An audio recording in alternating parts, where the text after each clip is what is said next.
Hey guys, welcome back to the channel. We are here with another trip recap for the month of May. I'm Catalina and here with Steve Taft, captain of the Legend. So, how has fishing been this month? This year, the start of the year has just been a little bit different than the last few years. Whether the weather has affected the fishing or something like that, but it's just been a little bit different where we're seeing like mixed grade schools where you can get on a 25-pound bluefin and a 150-pound bluefin in the same stop. There's been some big hits where if a boat gets on the right school, you can get limits out of one stop, or you can get on a giant school and you might only hook one or two fish. It's just kind of been a funny year where the fish are still settling in, it feels like, and boats are really starting to get on them now, and we're seeing some really good quality in the bluefin. A lot of fish over 100 pounds, up to like 240 pounds, have been caught already this season, so a lot of guys are getting their personal bests in the boat. Yeah, and you can see this guy here landing a good sized tuna. And, this is a lot of nighttime stuff right now, early season. That's pretty much what it's known for, right? The classic early season night bite. You can see that SK jig there. And this guy's on a little bit of a bigger one. And you can really tell, anyway, from what I've been taught, is how it's angled up at the top of the water. Yeah, you can see the fish is way out there. We'd like him to have kept a little bit more bend in the rod than keep it straight, which Alex is kind of representing well here on this fish. And yeah, those big fish, if you hook them and you don't have enough drag on them, they're just going to peel drag and it's going to have a much higher angle where the fish is way out there away from the boat. Alex is doing a great job here. One of our casted deckhands here for us. He is no stranger to killing big fish. Yeah, and there's no shame in teaming up with one of the deckhands or your buddy that you came out on the boat with, because these big fish, once they get over 100 pounds, they put up a heck of a fight. And you can see right here, it is slack weather. And because of that, the boat's not really drifting. So the fish is doing big circles. You saw it was under the boat there.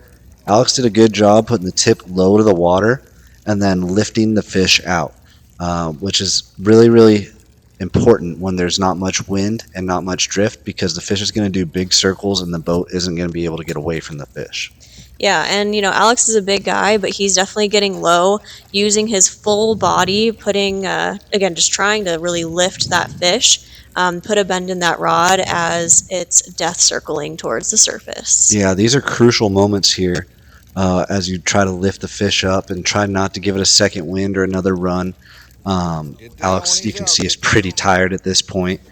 He's had the fish just kind of stuck in a stalemate as it's circling around with the gaffs out, ready to stick that fish if he can get it up to the surface. Yeah, I feel like sometimes once you see the gaffs come out, people have a tendency to sort of ease up a little bit because they think that, the fight's just about over. But really, once you see the gaffs come out, it's time to kind of kick it into that like second wind and really sort of finish the fight. It's a tough problem, really, because I feel like the fish contributes to it a lot as well. They see the boat, they see the light, they're getting really close to it, and they give a second wind, and they don't give up as well. So you can see Alex got a little tired there and had to tap in this handsome individual to help finish off this fish. He's doing a good job rocking it on the rail there. When the fish is under the boat, the tip gets low to the water, and when it comes out away from the boat is when you kind of try to gain vertically as much as possible and get your lift in. So you can see it circling away from the boat, and that is when I'm pushing down to get more lift on the fish. Yeah, total tried and true fish killer. When Steve comes out, that fish is getting landed for sure.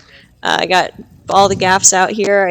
And you can see right there, if you pay attention at the tip of the rod, his swivel was not letting me wind anymore. And it took me a second to figure it out. I had to just kind of thumb the spool and lift because I couldn't wind anymore. Check that, your terminal tackle. When you guys are rigging up, make sure your leader is not too long where you can't lift up the fish to get it gaffed. That can be really costly if something like that happens. And they got the gate open here, bringing the fish over the rail. Now, I know everybody wants to see the fish, but gotta be careful when the gaffs are coming over because you saw a few people get bonked in the head with those. Yeah, everybody wants to try to get a peek of it coming over or get a close look at it.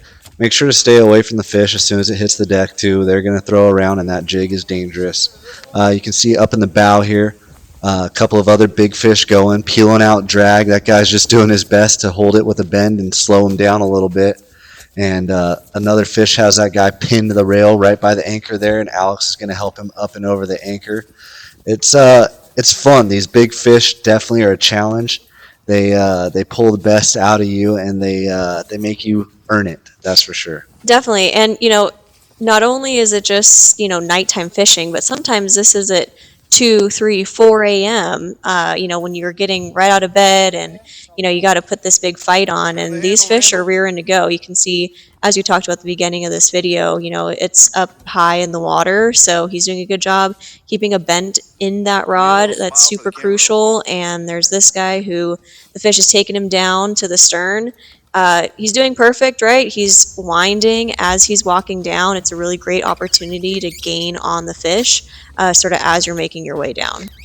Yeah, and he's doing a pretty good job of keeping the correct part of the rod on the rail as he slides down as well, which is very important. Overall, this May fishing has presented some good opportunity for anglers to bring home trophy catches with fish up to 200 pounds, and a lot of drifts where fish are all over 100 to 150 pounds. So if you guys want to get out there and have a chance at a big fish, they're hitting a little bit right now. Check the counts and get on a boat.